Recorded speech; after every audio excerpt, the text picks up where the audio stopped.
Okay, now we're going to be talking through some examples. We're in the section data handling on probability. We've already gone through the terminology. The probability is a measure in percentage of how likely something is to happen. It goes from 0% to 100%. An experiment is an action with uncertain results, like rolling a dice. An event is a single result, like landing on 3. A sample space is all the possible outcomes, like the head or tails when we flip a coin. And the sample point is a single outcome, like landing on a single designed outcome, like having a 3 or a head for the head and tails coin. Relative frequency is a percentage of how often something happens divided by the total outcomes. Remember, this makes a sum or a divided by, so it's how often it happens divided by the total outcomes. And this is relative to history. Now we're going to walk through some examples. The first example, what is the probability of me flipping a coin and it lands on a heads? The probability of it landing on a heads, as you know, is 1 over 2, which is equal to 50%. And that's what the probability of it landing on a heads is. The probability of it landing on a heads or tails is, of course, 1. And that is equal to 100%. Every time we flip a coin, it has to land on either a heads or a tails. So remember this, the P of a heads. So this is the probability of whatever is happening inside the brackets. Example 2. For every 20 cars on the road, 3 of them are Toyotas. What is the probability of the next car you see being a Toyota? So we write that as the probability of the next car we see being a Toyota. Right? So what would that be? It will be a percentage of 3 over 20. And what is that equal to? Right, we need to think here. That is the same as 1.5 over 10. Now this is just some maths, but you can use a calculator, of course. And this is the same as 15 over 100. And I'm just showing this to you to help you with your maths and the fractions, but you just use a calculator if you need. And we can tell that the probability of that is 15%. We know that 15 over 100 is 15%.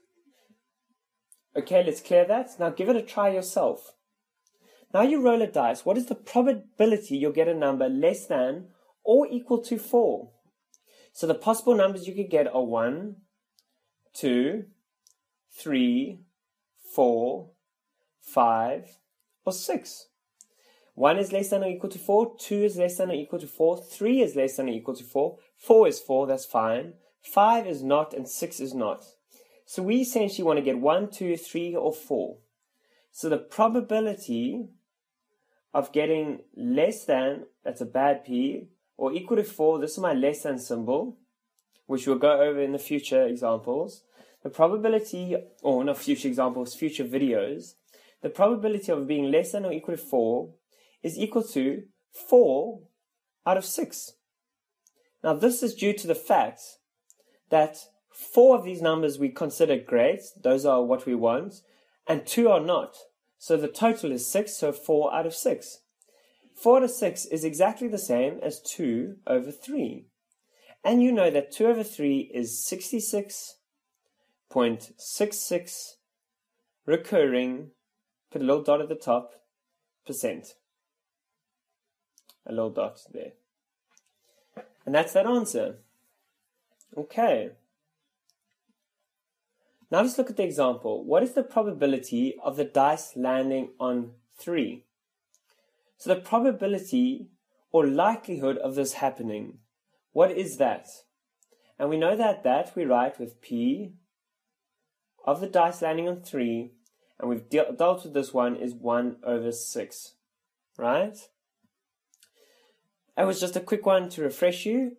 In the last 12 cricket games, you won 8 and lost 4. What is the probability of you winning the next game? Right, we're going to need to use relative frequency here. So what is the probability of you winning? We know that the probability of you winning is 8. What is the total amount of games you played? 12. So what is 8 out of 12 as a percentage? We know that 8 out of 12 is the same as 4 out of 6, which is the same as 2 out of 3. And we know that this is 66.66% recurring. So the probability of you winning your next game is 66%. Let's look at this example. In the last 10 days, you have either been late, right? So there's an option, early, or just on time for school. This is the graph we're looking at for that. So we were late twice, we were early 7 times, and we were on time once. How many times in the next 15 days do you think you will be late? Right? So this only adds up to 10, so that's not very useful. If it added up to 15, it would be very easy to tell. So let's look at the probability of being late in the next 15 days. So we know that currently we have to use, again, relative frequency. We are late 2 days out of the total 2 plus 7 plus 1. That's a plus over there. Listen to what I'm saying, not what I'm drawing here. And this is equal to 2 over 10. And we know that that is 20%. So the probability of me being late is 20%. So what about the next 15 days? So let's go 15 times 0.2, right? And we know that this is going to equal 3. So the probability of me being late in the next 15 days is 3. Again, put this on the calculator if you need. What is the probability of spinning a coin and getting a head twice in a row? So we want to P the probability of a head and then getting a head right again. So what is the probability of getting a head? We know that the probability of getting a head is 1 over 2 or 50%. We've dealt with that before. You've got either a head or a tail, it's 50%. So on our first one, we could either get a head or a tail. This is our spin 1. But now on our second one, we could either get a head or a tail, or a head or a tail. So this is what we want. We want to get a head and then another head. But we could, of course, get a head and then a tail.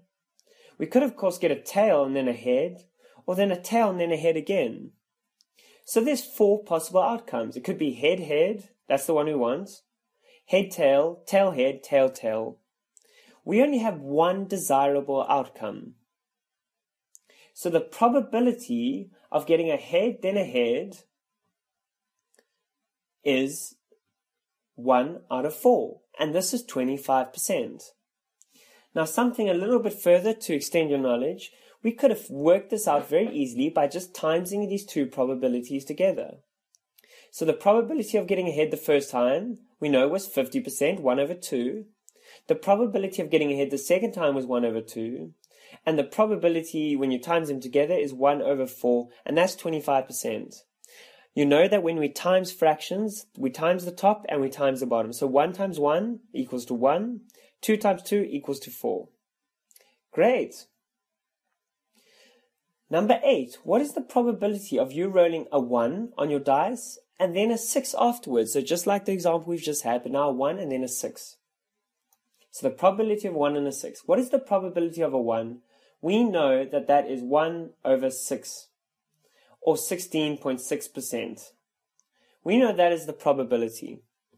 So on spin 1, we're going to either get a 1, 2, 3, 4, 5, or 6 on our dice. We want a 1.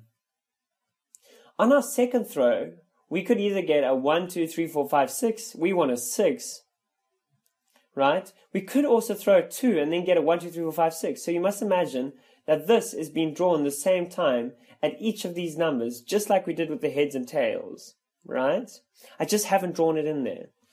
There's 36 possible outcomes. 1 and 1, 1 and 2. So there's 1 and 1, 1 and 2, 1 and 3, 1 and 4, 1 and 5, 1 and 6. 2 and 1, 2 and 2, 2 and 3, all the way to 6 and 1, 6 and 2, 6 and 3, 6 and 4, 6 and 5, 6 and 6. And we want 1 and then 6, right? So we want the 1 and then we want the 6. So we have 1 out of 36 desirable outcomes. So P1 then 6 is 1 over 36, which is 2.8%. Okay, well done. Just further for your information, we could say that P1 times 6 is the same as 1 over 6 times 1 over 6, and that is 1 over 36. Remember, we times it by the top, we times it by the bottom, just like we did in the head and tail example. Let's look at this next question. We're just going to talk through this. Give it a try. What is the probability of you getting anything and then a 6? So you're allowed absolutely anything and then getting a 6.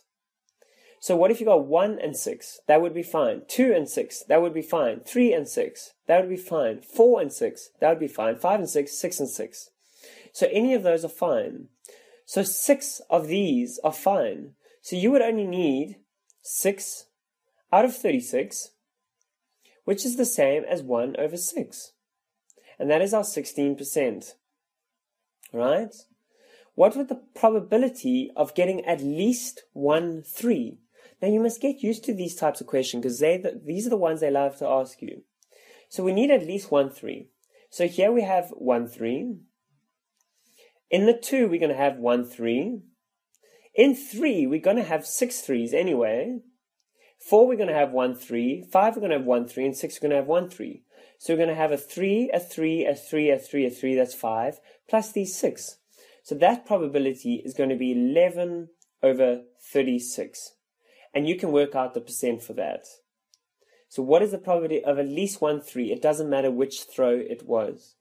See if you can figure out some other questions. Make up your own questions. What's the probability of getting at least 1 3 and 1 2? See if you can work that one out.